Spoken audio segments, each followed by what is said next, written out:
اور اس کا سب سے بڑا یہ ہے کہ ایک تو سورۃ دخان کی تلاوت کریں. جی ہاں، جیسے مغرب ہو جائے تو سورۃ دخان کی تلاوت کریں. سورۃ دخان کی تلاوت کرنے کے بعد جو ہے وہ حسبی اللہ و نعم الوکیل 1000 دفعہ پڑھیں. ٹھیک. اس کے بعد جو ہے وہ یا حی یا قیوم برحمتک استغیث 1000 دفعہ پڑھیں. اس کے بعد صلاۃ و تسبیح پڑھیں، صلاۃ و تسبیح پڑھیں، اور پھر اب اپنی حاجتیں اللہ تبارک و تعالیٰ سے مانگیں. جیسے اللہ اعلان کر رہا ہے، جیسے میں نے حدیث میں بتایا ڈیفینیٹلی اعلان بار بار ہو رہا ہے، اس کے مطابق آپ حضرات مانگتے رہیں کہ اللہ سے یا اللہ بخشی کر دے، یا اللہ رزق دے دے، یا اللہ مسائل حل کر دے، بیماریاں دور کر دے، پورے آفات سماوی زمین سے محفوظ کر دے، وہ مانگنا شروع کر دیں. اس طریقے سے یہ اپنا ساری رات پوری کریں. بہت خوب. اس رات کی عبادت کرو. اس عبادت کے لیے میں نے آپ کے سامنے موضوع پرچے رکھ دیے ہیں، اور یہ پرچہ میں سمجھا دیتا ہوں آپ کو. اس کے اندر ایک بڑی اہم دعا ہے جو بزرگان دین سے چلی آ رہی ہے. آپ اس دعا کا اہتمام کر لیں گے، انشاءاللہ پورے سال آپ کے مزے مزے. وہ اتنی اہم دعا ہے، اور وہ ہمارے بزرگ نمونہ سلف حضرت مولانا سید نفیس الحسینی رحمۃ اللہ علیہ، جو حضرت شاہ عبد القادر رائے پوری رحمۃ اللہ علیہ کے اجل خلفاء میں سے تھے، اور مجھ سے ان کی بڑی محبت تھی، اور مجھے کہا کرتے تھے کہ مولانا منیر ہمارے محبوب ہیں، مولانا منیر ہمارے محبوب ہیں. مجھے یوں کہا کرتے تھے. اور کراچی جب تشریف لاتے تھے تو باقاعدہ فون کروا دیتے کہ مولانا منیر میں آیا ہوں، مجھ سے ملاقات کرو. اپنے وقت کا بڑا ولی سید نفیس الحسینی، اور پاکستان کے نمبر 1 خطاط. یہ آپ کو بہت سے خطاطی کے جو نسخے لکھے نظر آتے ہیں وہ سید نفیس الحسینی، یہ ان کے لکھے ہوئے ہیں. النفیس کے نام سے ان کے سائن بھی آپ نے دیکھے ہوں گے بہت سے جو توغروں کے اوپر. وہ شخصیت ہے، اللہ نے ظاہری بات حسن سے نوازا رکھا تھا. انہوں نے یہ جو ہے دعا باقاعدہ پرنٹ کروا کے جو ہے تقسیم کری اپنے جو متوسلین کے اندر. وہ میں دعا لے کے آیا ہوں، اور اس کے پرچے بار موجود ہیں.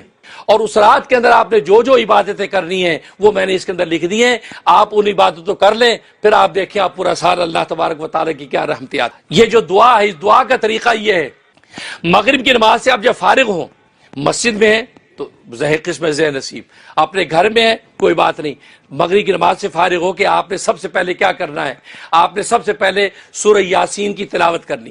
3 مرتبہ سورہ یاسین پڑھنی ہے. پہلی مرتبہ جب سورہ یاسین آپ پڑھیں گے تو پہلی مرتبہ سورہ یاسین آپ نے اس نیت سے پڑھنی ہے کہ اللہ تبارک و تعالیٰ میری عمر کو دراز کر دے. اور اس میں آپ اپنے اہل خانہ، اپنے پیاروں، اپنے رشتہ داروں، جس کی آپ چاہتے نیت کر سکتے ہیں، یا اللہ سب کو درازی عمر عطا فرما. تو درازی عمر کی نیت سے آپ نے جو ہے سورہ یاسین تلاوت کرنی. تلاوت کرنے کے بعد اب یہ دعا پڑھنی ہے. یہ دعا آگے میں بعد میں تلاوت کر کے آپ کو سنا دوں گا. دعا پڑھنے کے بعد پھر دوبارہ آپ نے جو سورہ یاسین پڑھنی ہے. دوبارہ جب سورہ یاسین پڑھیں اس وقت بلاؤں کے دفع ہونے کی نیت سے آپ نے سورہ یاسین پڑھنی ہے. یا اللہ مجھ سے، میرے اہل خانہ سے، میرے پیاروں سے یا اللہ بلاؤں کو دفع کر دے، پورا سال ہر طرح کی بلا سے محفوظ رہے. یہ نیت سے پڑھنے کے بعد پھر اس دعا کو آپ نے 1 مرتبہ تلاوت کرنی ہے. تیسری مرتبہ پھر آپ نے سورہ یاسین تلاوت کرنی ہے اس نیت سے، یا اللہ تو اپنے علاوہ کسی کا محتاج نہ کرنا. اس میں اپنی نیت، اپنے اہل خانہ، اپنے پیاروں کی نیت کر کے سورہ یاسین آپ پڑھیں، اور اس کے بعد یہ دعا کی تلاوت کریں. دعا کی تلاوت کرنے کے بعد اب آپ کا یہ عمل مکمل ہو گیا. انشاءاللہ پورا سال آپ کو اور آپ کے اہل خانہ کو جو برکتیں ملیں گی آپ اس کا تصور نہیں کر سکتے. یہ وہ ہے. یہ دعا میں آپ کو پڑھ کے بتا دیتا ہوں، پرچے اس کے باہر موجود ہیں. دعا یہ ہے، اللہم یا ذا المن ولا یمن علیک یا ذا الجلال والاکرام یا ذا الطول والانعام لا الہ الا انت ظہر اللاجئین وجار المستجیرین وامان الخائفین اللہم ان کنت کتبتنی عندک فی الکتاب شقیا او محروما او مطرودا او مخترا علی فی الرزق فامہ اللہم شقاوتی و حرمانی و تردی واختار رزقی و اثبتنی عندک فی الکتاب سعیدا مرزوقا موافقا للخیرات فإنك قلت وقولك الحق في كتابك المنزل على لسان نبيك المرسل يمحو الله ما يشاء ويثبت وعنده الكتاب. إلهي بالتجلي العظم في ليلة نصف من شعبان المكرم التي يفرق فيها كل أمر حكيم ويبرم أن تكشف عنا من البلاء ما نعلم وما لا نعلم وما أنت به عالم إنك أنت العز الأكرم وصلى الله على سيدنا محمد وآله وأصحابه وسلم. یہ وہ دعا ہے. ترجمہ، اے اللہ، اے احسان فرمانے والے، تجھ پر احسان نہیں کیا جاتا، اے عزت و بزرگی والے، اے قدرت انعام والے، تیرے سوا کوئی معبود نہیں، تو پناہ لینے والوں اور امان طلب کرنے والوں اور ڈرے ہوں کی پناہ ہے۔ اے اللہ، اگر تو نے اپنی کتاب تقدیر میں میرا بدبخت ہونا یا نامراد ہونا یا مردود ہونا یا میرے رزق کا تنگ ہونا لکھا ہے تو اے اللہ اپنے فضل سے میری بدبختی، میری محرومی، میری نامرادی، میرے رزق کی تنگی کے فیصلے کو مٹا دے فیصلے کو مٹا دے، اور اپنی کتاب میں میرے لیے نیک بخت ہونا، کشادہ رزق پانا اور نیکیوں کی توفیق پانے کا فیصلہ لکھ دے، کیونکہ تو نے اپنے بھیجے ہوئے نبی پر نازل کردہ کتاب میں فرمایا ہے، اور تو سچ ہی فرماتا ہے کہ اللہ جو چاہتا ہے مٹا دیتا ہے اور جو چاہتا ہے لکھ دیتا ہے۔ تو جب مٹا سکتا تو مٹا دے یا اللہ، اور اسی کے پاس کتاب تقدیر ہے۔ اے اللہ، تو سے اس تجلی اعظم کے واسطے سے سوال کر تو جو تجلی اترتی ہے اس رات پہ، جو شعبان کی 15ویں رات میں، جس میں ہر حکمت والے معاملے کا فیصلہ کیا جاتا ہے، وہ تجلی نازل ہوتی ہے، اس کے واسطے سے میں تجھ سے ہم سے ہر مصیبت کو دور کر دے، جو ہم جانتے ہیں اور جو ہم نہیں جانتے ہیں، اور جس کو تو زیادہ جانتا ہے، بے شک تو عزت بزرگی والا ہے۔ اور درود و سلام ہو ہمارے آقا محمد مصطفیٰ صلی اللہ علیہ وسلم پر، اور آپ صلی اللہ علیہ وسلم کے آل اولاد پر، اور آپ کے اصحاب پر۔ یہ اس کا ترجمہ، یہ آپ پڑھیں، کرنے کے بعد پھر اس کے بعد سورۃ دخان کی تلاوت کریں۔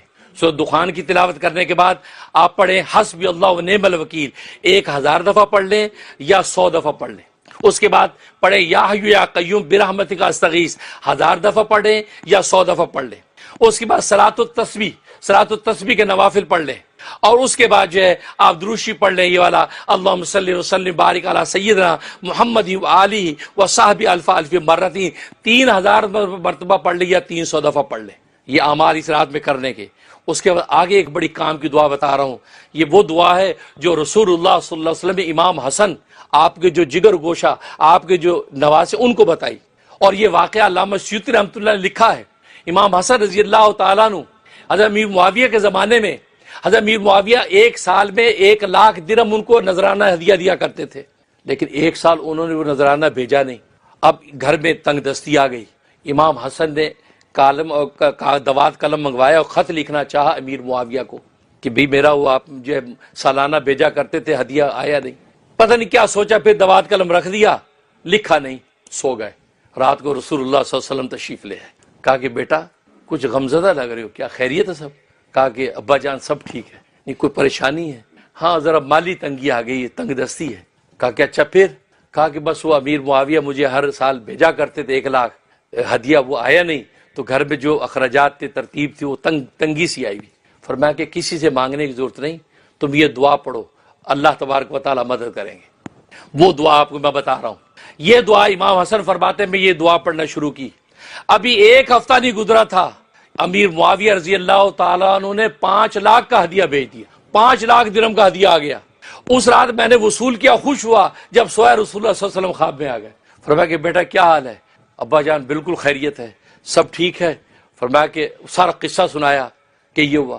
کہا کہ تم نے تو قلم دوات منگا لی تھی لکھنے کے لیے، اور تمہیں دیکھو 1 لاکھ کی جگہ 5 لاکھ آیا۔ اور آگے کیا پتے کی بات فرمائی؟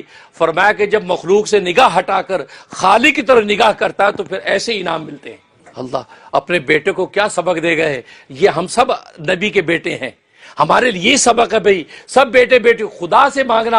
اور میں اللہ سے جب امیدیں باندھ لو گے تو اللہ تبارک و تعالیٰ پہ اسی طریقے سے فیصلے کرتے ہیں۔ کہا لاکھ ملتا تھا اور تم لکھو گے تو لاکھ ملے گا، کہا مخلوق کے آگے ہاتھ پھیلانا چھوڑ دے میرے بیٹے، اللہ کو پکار، اللہ مخلوق کے چوٹی کے بالوں سے پکڑ کے خود عطا کرے گی۔ یہ وہ بابرکت دعا ہے۔ یہ دعا اس رات میں 25 مرتبہ پڑھے، اور روزانہ اگر اس دعا کو پڑھنے کا اہتمام کر لیں تو پھر آپ کی جھولی خالی نہیں ہوگی، جھولی پھٹ جائے گی، اتنا ملے گا۔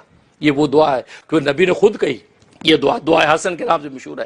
فرمایا اللہ مقذف فی قلب رجا کا وقت رجا یمن سوا کا حتی لا ارجو عہدا غیر کا اللہم وما ضعفت عنہ قوتی وقصر عنہ عملی ولم تنتہی الیہ رغبتی ولم تبلغ مسئلتی ولم یجد علی لسانی مما آتیت عہدا من الاولین والآخرین من الیقین فخصنی بہ یا ارحم الراحمین۔ آگے حوالہ لکھا ہوا ہے اس کا ترجمہ، اے اللہ پیدا کر دے میرے دل میں تو اپنی امید و توکل کو، پیدا کر دے میرے دل میں تو اپنی امید و توکل کو، اور کاٹ دے میری امیدوں اور بھروسوں کو تو اپنے غیر سے۔ اپنے غیر سے میری امیدیں کاٹ دے اے اللہ. اور وہ امید و توکل کہ کمزور ہوگی یہ جس کے پانے سے میری طاقت، اور کم ہو گیا اس کے مطابق میرا عمل، اور نہیں پہنچ پائی اس امید توکل تک میری رغبت، اور نہیں پہنچ سکا اس امید توکل مانگنے تک میرا سوال، اور نہیں جاری ہو سکی میری زبان پر اس امید و توکل کو مانگنے کے الفاظ جس امید و توکل میں سے تو نے کسی کو بھی حصہ عطا کیا ہے اولین و آخرین میں سے. پس خاص کر دے مجھے یقین و توکل کی اس دولت کے ساتھ اے سارے جہانوں کو پالنے والا. دیکھو پوری دعا میں امید و توکل مانگی جا رہی ہے. یہ وہ سبق نبی نے یہ راز بتا دیا کہ اگر جینا سیکھنا چاہتے ہو تو امید و توکل اس سے باندھ لو، دنیا خود آپ کے قدموں میں ڈالے گی. یہ جب دعا پڑھی ہے امام حسن نے فرمایا ایک ہفتے میں اللہ تبارک و تعالی کے رحمت کے خزانے فرمایا پھر کبھی تنگ دستی نہیں آئی. تو یہ وہ دعا اس رات میں 25 مرتبہ آپ تلاوت کر لیں.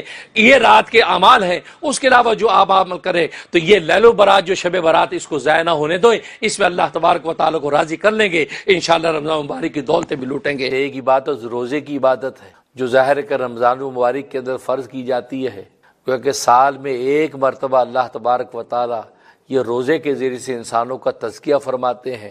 کیونکہ ایک انٹینسیو کورس ہے جو ایک مہینے کے اندر جو مکمل کر کے پورے کے پورے 11 مہینے میں آپ کو کامیابی کے ساتھ زندگی رواں دواں کرنے کا موقع دیتا. کیونکہ جب انسان کا تزکیہ اور تصفیہ اس روزے کے ذریعے سے ہو جاتا ہے، ایک مہینہ انسان جب اس آزمائش اور مراحل جو کٹھن روزے کی ہیں اس سے گزر جاتا ہے تو ظاہر اس میں ایک ایسی ول پاور پیدا ہو جاتی ہے کہ وہ مال کے ذریعے سے حرص کا شکار ہو کر وہ کسی گمراہی کے اندر نہیں پڑتا، یا جمال کی کشش سے متاثر ہو کر وہ کسی اب یہ گمراہی کے اندر نہیں پڑتا.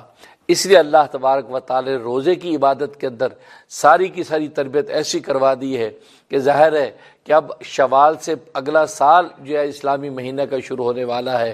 اس آخری مہینے میں اللہ تبارک و تعالی تزکیہ اور تصفیہ کی ایسی تربیت انسانوں کی کر دیتے ہیں کہ اب سال جب شروع ہوتا ہے، سال کا مہینہ جب شروع ہوتا ہے تو اللہ تبارک و تعالی شوال کے ذریعے سے جو اس سلسلے کو جاری اور ساری فرما دیتے ہیں، یہاں تک کہ انسان جو ہے آسانی کے ساتھ اللہ تبارک و تعالی کا قرب حاصل کر لیتا ہے.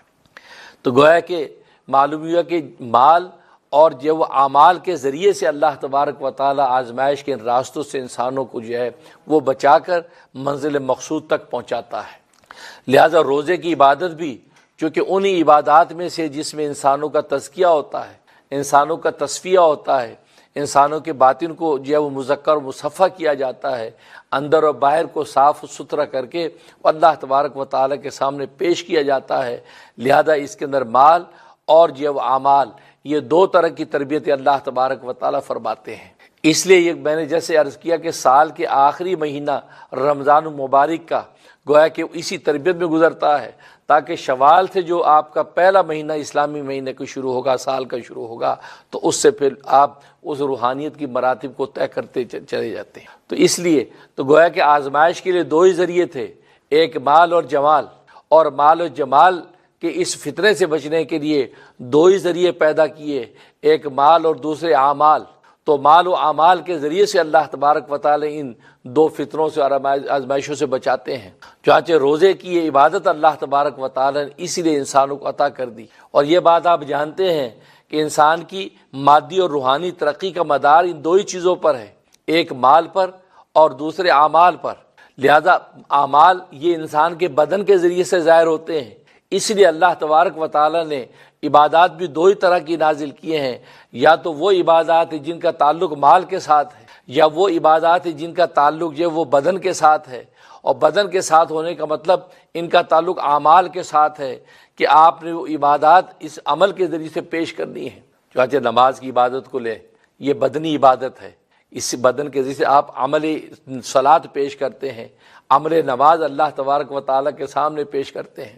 اسی طریقے سے روزے کو لیں، یہ بدنی عبادت ہے، آپ بدن کے ذریعے سے گویا کہ عمل عبادت، عمل صوم اللہ تبارک و تعالیٰ کے سامنے پیش کرتے ہیں. زکوٰۃ کی عبادت لیں، اس کا تعلق مال کے ساتھ ہے، لہذا مال کے ذریعے سے آپ اللہ تبارک و تعالیٰ کے قرب کی طرف بڑھتے ہیں. پھر حج کی عبادت ہے، یہ مالی عبادت بھی ہے اور بدنی عبادت بھی ہے. بدن کے ذریعے سے آپ اپنے عمل حج کو پیش کرتے ہیں، مناسک حج اس عمل کے ذریعے سے کر کے پیش کرتے ہیں، اور مال خرچ کر کے گویا کہ توشہ اس سفر کا جو ہے وہ اللہ تبارک و تعالیٰ کے دربار میں پہنچاتے ہیں۔ تو معلوم یہ ہوا کہ مال اور اعمال ہی دو چیزیں ہیں، اور دنیا کے اندر انسانوں نے ایک وتیرہ دستور بنا رکھا ہے کہ عزت الدنیا بالمال ہی، کہ دنیا کی عزت مال کے ساتھ ہے، وہ عزت الآخرت بالاعمال، اور یہ آخرت کی عزت اعمال کے ساتھ ہے۔ تو گویا کہ یہ دونوں کی عزتیں مال اور اعمال کے ساتھ جڑی ہوئی ہیں۔ اور روزے کی عبادت میں اللہ تبارک و تعالیٰ جو ہمیں حکم دیتے ہیں، اس میں انسان اس بدن کی عبادت کو جب پیش کرتا ہے، جب تصفیہ انسان کر لیتا ہے، یہاں تک کہ حلال پر حرص نہیں کرتا، حلال کھانا چھوڑ بیٹھتا ہے، حلال پینا چھوڑ بیٹھتا ہے، حلال بیوی سے جو وہ کنارہ کش ہو جاتا ہے، تو گویا کہ جب حلال پر حرص نہیں کرتا تو حرام پر حرص کرنے کا سوال ہی پیدا نہیں ہوتا۔ تو اس کے اندر کی جو حرص ہے، جو مال کی وجہ سے انسان اس حرص میں مبتلا ہو کر جو ہے وہ گمراہی میں پڑنا تھا، اللہ نے جب اس کی حرص کی، اس مرض کو توڑ دیا، حرص کی جب اصلاح کر دی کہ روزے کی حالت میں حلال پر ہاتھ نہیں بڑھایا، تو ظاہر ہے کہ غیر رمضان کے اندر حرام پر کیسے ہاتھ بڑھائے گا۔ تو گویا کہ ایک ایسا انٹینسو کورس روزے کا، اس کی حرص اندر سے نکال دی، کھانے پینے کی حرص ہے، اس خواہشات کی حرص، اور میں نے بتایا کہ جمال جو ہے یہ آزمائش کا ایک ذریعہ تھا، تو روزے کے دن جمال کی اصلاح ہوئی کہ خواہشات سے دور کر دیا۔ جمال کی بنیاد عورت پر ٹھہرتی ہے، جہاں اس جمال کی وجہ سے فتنے میں مبتلا ہوتا تھا، اس کی بھی بہتری کر دی، انسان کے اندر اس کا تزکیہ کر دیا۔ انسان نہ مال سے متاثر ہوتا ہے، نہ جمال سے متاثر ہوتا ہے، کیونکہ روزے کے تزکیے کی وجہ سے اس کے اندر ایک ایسی ول پاور پیدا ہو گئی کہ حلال سے بچنے کی بھی طاقت اس نے پیدا کر لی ہے، تو غیر رمضان کے اندر حرام سے بچنا اس کے لیے آسان ہو جاتا ہے۔ اس لیے اللہ تبارک و تعالیٰ نے مال اور اعمال کے ذریعے سے دو ہی طرح کی عبادتیں انسانوں کو دی ہیں۔